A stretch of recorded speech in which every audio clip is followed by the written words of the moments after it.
Ng'ennaku z'omwezi 13 omwezi guno abakulembeze ku kyalo Masajja Kibira baali kugwa kugaba masiki za gavumenti mu batuuze nga bakola ogwabwe. Omutuuze omu yatuukirira atwala ebyokwerinda mu kitundu Dennis Byamukama n'abaako ekyama kyamubotolera.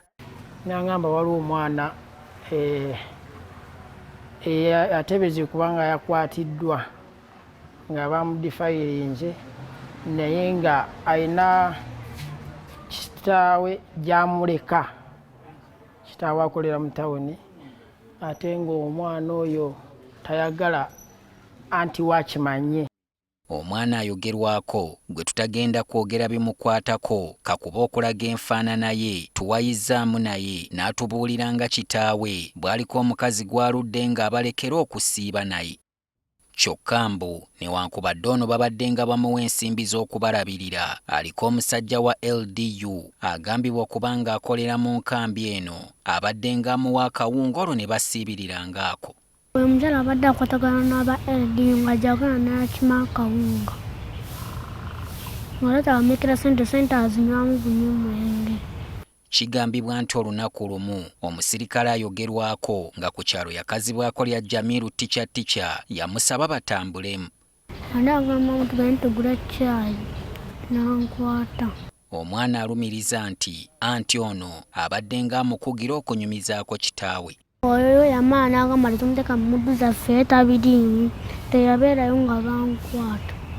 Abasi Lukenge ayogerwako nga kitaawe w'omwana ate naye tukitegedde luvannyuma nti si yamuzaalira ddala wabula mwana mujja na nnyina ng'ate ne nnyina ono ayogerwako yagenda wabweru wa ggwanga kunoonya nsimbi. Lukenge atubuulidde naye bwe yajja okumanya nti omwana bandibanga baamusobya. Ne mmubuuza njagala ombuulira amazima. N'angamba kituufu oba LDU yandeepinga bamwita tica. Kyokka nti ono bw'atandika okukazakkaza omukazi asiiba n'abaana be yakubira tica essimu n'amutiisatiisa. Ati omukyala omwana ndowooza yali agenda kuŋŋamba, omukyala ne yeebuzaabuza n'akubira LDU.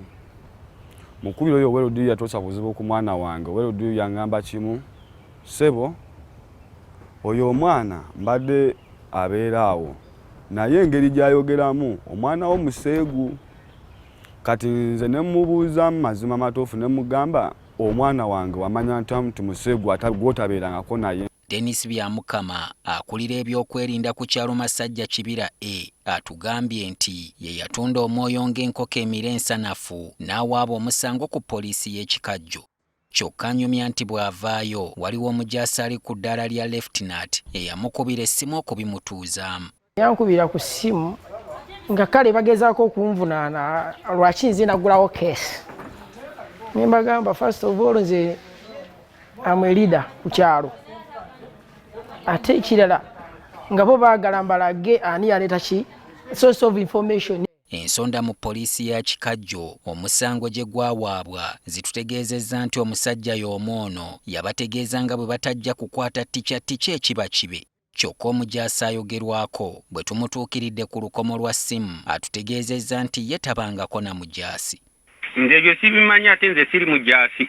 Omwogezi wa poliisi mu Kampala n'emiriraano Patrick Onyango ategeezezza nti ensonga eno baakizudde nga nnene ku poliisi y'ekikajjo kwe kusalawo bagyongereyo ku poliisi y'ekibuye. Naye victim ow'omwana agamba nti yamukwata mumanyi ko by face naye tamumanyi amaanya ge.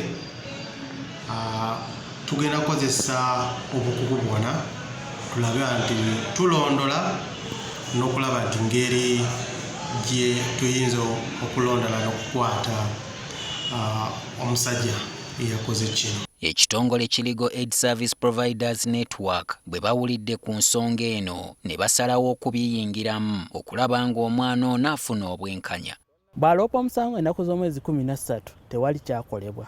Poliisi teyanoonyereza, teyafaayo kumanya ki ekigenda mu maaso, teyayita victim nti emutwale mu ddwaliro bamukebere.